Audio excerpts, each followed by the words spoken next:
Bonjour à tous, bonjour à toutes. Déjà, je vais commencer par l'essentiel. Je vais commencer par vous dire merci. Merci d'être là. Merci à toi surtout.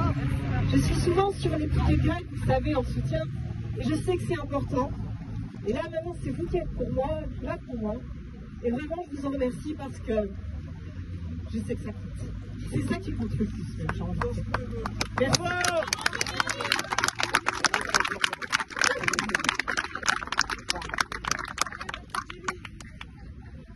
Quand j'ai été élue l'année dernière, c'est mon premier mandat. J'ai fait une promesse.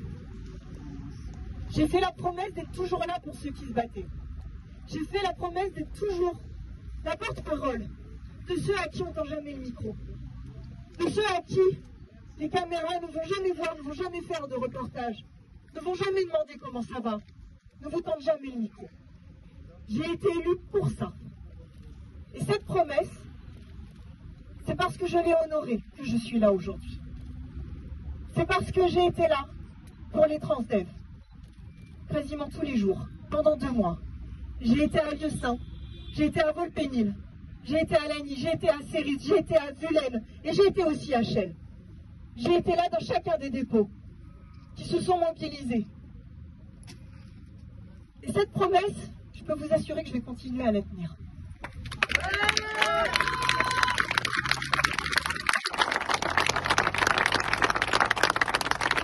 Aujourd'hui, je dois m'expliquer.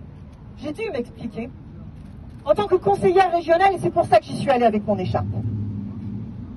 Parce que je sais très bien que ce qui se passe, ma convocation aujourd'hui, n'est pas le résultat d'un fait isolé.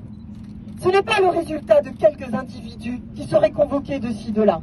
Je sais très bien que ma convocation est le résultat d'une stratégie d'intimidation et de répression envers tous ceux qui osent s'opposer à une politique qui ne fait que fracasser les conditions sociales, qui ne fait que fracasser les conditions de travail. Je sais que j'ai été élue justement pour me battre contre cette politique. Et je sais que si c'est parce que je suis convoquée, c'est parce que je me bats contre cette politique-là. Et c'est pour ça que je sais que cette stratégie n'est pas contre moi, mais elle est contre tous ceux qui osent s'opposer. Je sais que cette stratégie-là est une stratégie globale de répression et d'intimidation d'un patronat, d'entreprises qui se sentent impunis, et qui peuvent à chaque fois venir nous demander des comptes et nous faire convoquer au commissariat alors qu'eux n'y vont jamais.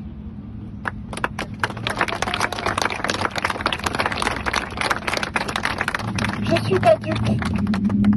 suis pas dupe du climat qu'il y a en ce moment dans les dépôts de bus. Je ne suis pas dupe, je sais très bien ce qu'il se passe. Je sais très bien que les salaires des conducteurs de bus, depuis l'année dernière, n'ont toujours pas augmenté. Je sais très bien que leur salaire est toujours inférieur de plusieurs centaines d'euros par mois. Je ne suis pas dupe du climat qu'il y a. Je ne suis pas dupe. Je sais que leur planning est toujours une inconnue pour eux et que parfois même ils sont appelés la veille à 23h pour faire une prise de poste à 5h du matin. Je sais quelles sont leurs conditions de travail. Elles n'ont pas évolué. Au contraire, certaines se sont même dégradées. Je ne suis pas dupe de ce qui se passe dans les dépôts de bus. Je sais pourquoi ils sont là. Je sais pourquoi tous les dépôts qui étaient en grève sont là aujourd'hui. Parce que je sais que tous ceux qui s'opposent ont été depuis soit convoqués, soit sanctionnés, voire même pire, licenciés. C'est ça qui est en train de se passer dans les dépôts de bus, à l'heure actuelle. Et je sais aussi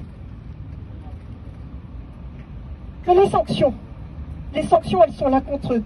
Elles sont là pour qu'ils se taisent. Elles sont là pour qu'ils soient intimidés. Et je leur dis, ils pourront toujours compter sur moi. Et je sais aussi que Transdev, plutôt que de rétablir les conditions de travail, plutôt que de donner des salaires, ils préfèrent mettre les moyens dans des clients mystères qui aujourd'hui doivent traquer tous les jours, fliquer les conducteurs de bus pour savoir s'ils ont fait une faute ou pas. C'est ça qu'est en train de faire la direction de Transdev.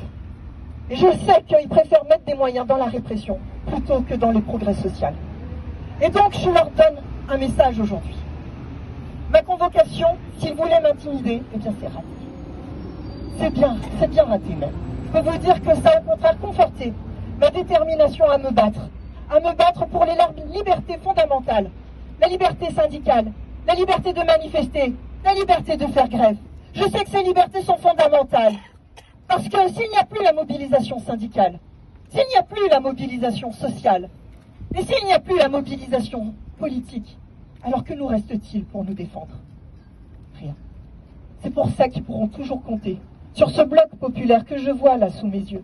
Ces syndicalistes, ces citoyens, ces gilets jaunes, ces élus, toutes ces personnes qui sont là aujourd'hui et qui constituent effectivement une force d'opposition dans ce pays et sur laquelle tout le monde peut savoir, sur laquelle elle peut compter pour se battre, pour défendre les conditions sociales. Et je dirais un dernier mot. Ce 28 avril n'est pas n'importe quelle date. Et il fallait que j'en parle, parce que c'est important. Le 28 avril, alors c'est aussi l'anniversaire de ma maman, je voulais vous le dire. Mais c'est aussi et surtout la journée de santé et sécurité au travail. Et aujourd'hui, vous voyez, que ce soit moi qui sois convoqué au commissariat, alors que dans notre pays, il y a par an 1200 personnes qui le matin partent au travail et qui ne rentrent jamais chez elles parce qu'elles sont mortes au travail. Qu'aujourd'hui la France est le pays le pire de l'Union européenne concernant les conditions de santé et sécurité au travail. Et que ce soit aujourd'hui une élue de la République qui soit convoquée, et non pas tout ce patronat qui est en impunité totale sur cette question-là, parce qu'on sait très bien qu'ils préfèrent regarder les taux de profit plutôt que les taux de santé et les taux de mortalité dans l'entreprise. Eh bien moi je dis que vraiment, aujourd'hui, vous pourrez toujours compter sur les élus de la France Insoumise, de l'Union Populaire, pour être là pour se battre pour la condition des travailleurs.